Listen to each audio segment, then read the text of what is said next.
अपन channel SCS Mithila के करू subscribe और बेल बटन जरूर दबा दिया ताकि हर खबर सबसे पहले पहुंचे अहां तक।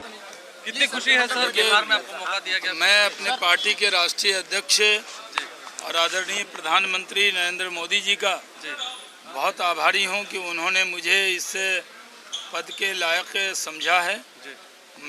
मुझे उन्होंने अपनी सरजमी का पर सेवा करने के लिए भेजा है और जो जिम्मेदारी पार्टी मुझे देने वाली है सूचना मुझे मिली है।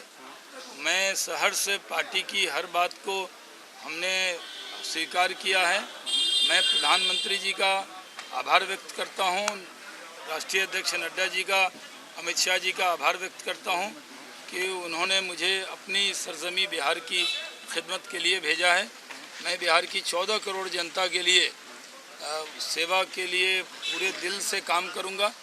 जो मेरा अनुभव है देश में काम का, जो सांसद के नाते जो मैंने काम किया, वो सारे अनुभव का लाभ हमारे बिहार के लोगों को कैसे हो और पूरी ईमानदारी से, दयानतदारी से, पूरी सेवा और निष्ठा से मैं इस पर खड़ा उतरूं, ऐसी कोशिश करूंगा।